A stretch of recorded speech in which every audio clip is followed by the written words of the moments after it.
मध्य प्रदेश में नई सरकार के गठन के लिए नतीजे की घड़ी नजदीक आ चुकी है। 3 दिसंबर को मतगणना के होगी और उसके परिणाम आएंगे। उससे पहले आइए, ये जो पूरा चुनावी समर था प्रदेश का, उसमें क्या मुद्दे हावी थे, किस तरह राजनीतिक पार्टियों ने चुनाव लड़ा, कैंडिडेट ने किस तरह से कैंपेन किया और उसमें क्या माहौल लग रहा है, ये पूछते हमारे साथ ये जबलपुर के पत्रकार साथी हैं। इनमें युवा भी हैं और वरिष्ठ पत्रकार भी हैं। तो मैं सबसे पहले युवा पत्रकार साथी संजना से शुरू करता हूँ।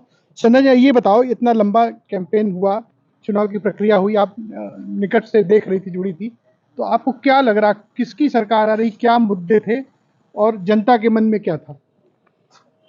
अपनी तरफ से दोनों सरकारों ने बहुत मेहनत की और मुद्दे तो बहुत से देखने को मिले इस बार। जैसे तो हमें अपने अपने अकाउंट्स में पैसे भी मिले और कांग्रेस की तरफ से बहुत से वरिष्ठ नेता जबलपुर भी पहुंचे थे रैलियों के लिए। पर ऐसे में ये था कि अगर हम अपनी अलग-अलग क्षेत्रों की बात करें तो अगर हमें जब ज़रूरत हो किसी नेता की और वो हमें उस समय वो उपस्थित ना हो, तो उस समय उस नेता का उस एरिया में होने का कोई मतलब नहीं बनता है। बट ऐसे में अगर जो नेता उस एरिया में ना हो और उस समय वो हमारे साथ उपयोग में रहे, तो उस समय वो उसके लिए फ़ायदे में रहेगा कि ऐसे में युवा उसकी तरफ ज़्यादा अट्रैक्शन में जाएगा और उसको वोट देने में चांसेस ज़्यादा बढ़ते हैं। तो संजना का साफ कहना है कि मुद्दों से ज्यादा महत्वपूर्ण था कि नेता जनता के कितना करीब रहता है और वो उसके दुखों में कितना शरीक हो सकता है, उसके आधार पे लोग अपना फैसला करते हैं। हमारे साथ मतलूब अंसारी भी है। मतलूब भाई से पूछते हैं। मतलूब, ये बताइए, ये जो नजदीक से चुनाव आपने कैंपेन देखा, इसमें तो मुद्दे क्या थे? क्या 18 साल की इनकम्बेंसी थी या उसको लाडली बहना योजना ने खत्म कर दिया? देखिए, दोनों पार्टी की जो चुनावी प्रचार के मुद्दे थे वो लोगों को लुभाने के इर्द-गिर्द घूम रहे थे। जैसे बीजेपी ने लाडली बहना 3-4 महीने पहले लॉन्च करके लोगों को रिझाने की कोशिश की, तो वहीं कांग्रेस ने भी अपने गारंटी पत्र के माध्यम से नारी शक्ति और दूसरी ओपीएस जैसी योजना बनाई। लेकिन मूल मुद्दे दोनों पार्टियों ने नहीं उठाए, ऐसा हम कह सकते हैं। ख़ास तौर से अगर लोकल जबलपुर की बात करें तो यहाँ डेवलपमेंट की बात किसी भी कैंडिडेट ने इस तरीके से अपने भाषणों में या चुनाव प्रचार के दौरान नहीं उठाया कि जबलपुर में एक इंटरनेशनल स्टेडियम होना चाहिए, जो पिछले कई सालों से जो है एक हिसाब से पेंडिंग पड़ा हुआ है, या आईटी पार्क में क्या है क्या नहीं है ये चीज़ें होना चाहिए। सेज का क्या हाल है, हरगढ़ जैसी आपने जो है बना के रख दिया और वहाँ पर किसी को कोई फ़ायदा नहीं मिल रहा है। महंगाई अपनी जगह है, पेट्रोल डीजल के दाम अपनी है, तो ये सारे मुद्दे एक तरफ दफना के ये कोशिश की गई है दोनों राजनीतिक दलों की तरफ से कि हम जो है इतना पैसा दे रहे हैं और हम इतना पैसा देंगे।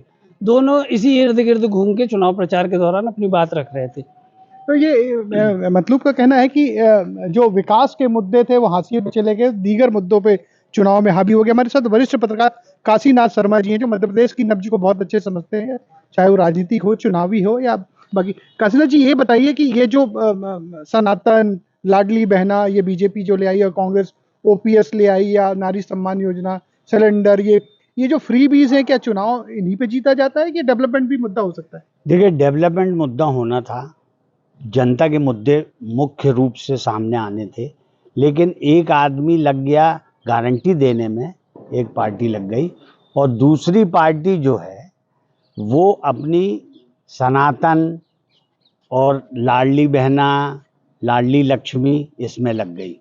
जबकि मुद्दा था इस महाकौशल क्षेत्र में गरीबी मुद्दा है, इस महाकौशल क्षेत्र में बेरोजगारी सबसे बड़ा मुद्दा है, इस महाकौशल क्षेत्र में महंगाई बड़ा मुद्दा है और किसानों के मुद्दे।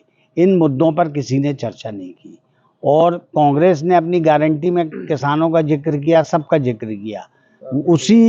उसी घोषणा पत्र को या विजन डॉक्यूमेंट को बीजेपी ने अपने संकल्प पत्र में कॉपी कर ली, दोनों बातें। तो जनता में कोई भ्रम नहीं था, जनता ने भ्रम को पकड़ लिया और जनता ने कहा कि नहीं, अब चेंज होना चाहिए और चेंज बहुत काम करेगा, चेंज ही होगा इस प्रदेश में। तो ये काशीनाथ जी का कहना है कि जनता ने नब्ज पकड़ा और चेंज हो सकता है, उनकी संभावना। हमारे साथ जबलपुर के वरिष्ठ पत्रकार रवींद्र दुबे जी, रवींद्र भाई से पूछते हैं कि ये जो इतनी सारी फ्रीबीज की घोषणाएं कर दी, तो ये 5 साल सरकार कंफर्टेबल होगी, उसकी आर्थिक सेहत कैसी होगी? देखिए, दोनों सरकारों के लिए सबसे बड़ा संकट आने वाला है कि कहाँ से ये बजट का प्रावधान करेगा। देखिए, हर महीने वैसे भी 4,000 करोड़ का कर्ज ले रहे हैं, पहले 1,000 का लेते रहे, फिर 2,000 का लिया, फिर 3,000 का लिया, अब 4,000 का ले रहे हैं। अभी सरकार चाह रही है यानी जारी मतलब बदल रही है। जो भी सरकार आएगी, चाहे शिवराज सरकार आ जाए, कमलनाथ शपथ ले ले, उससे पहले अभी इसी महीने फिर कर्जा ले लिया है। तो देखिए सरकार को हर बात के लिए कर्जा लेना पड़ रहा है, और ये कर्ज का जो घी है उसका ब्याज चुकाने के लिए सरकार कहाँ से इंतजाम करेगी। अंततः उसका जो आय का सोर्स है उसका 67% जो हम कह रहे हैं 67% जो है वो ब्याज चुकाने में जा रहा है। तो सर कोई सरकार इस तरफ ध्यान नहीं दे रही। देखिए हम आलोचना जरूर करते हैं कि साहब दक्षिण भारत में की जो सरकारें बनती है वो मुफ्त की रेवड़ी बांट के बनाई जा रही हैं। हम खुद आलोचना करते हैं साहब दिल्ली में बहुत ज़्यादा मुफ्त की रेवड़ी बांटी जा रही है, लेकिन जब मध्य प्रदेश में आते हैं तो वही बात आ जाती है। भारतीय जनता पार्टी ने भी, देखिए कांग्रेस ने घोषणा की थी कि हम कर्नाटक की तरह 2000 रुपये जो नारी सम्मान योजना है उसका 1500 रुपये मध्य प्रदेश में देंगे। उसी बात को उठाकर भारतीय जनता पार्टी ने 1250 किया, फिर 1500 की घोषणा कर दी और फिर उसे 3000 रुपये तक ले जाने की बात थी। चुनाव के चलते हमारे प्रधानमंत्री आते हैं और ये बात कहते हैं कि साहब अगले 5 साल तक हम मुफ्त राशन देंगे। बीच चुनाव चलते हुए घोषणा करते हैं कि हमारी केंद्र की सरकार अगले 5 साल तक देगी।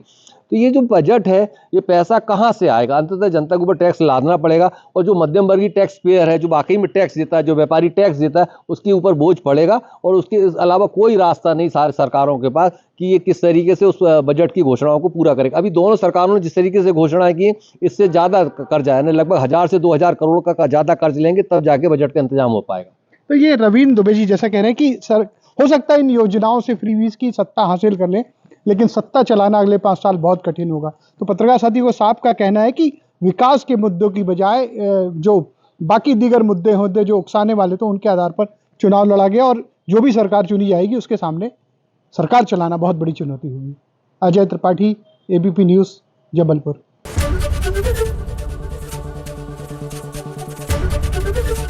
एबीपी गंगा, खबर आपकी, जुबान आपकी।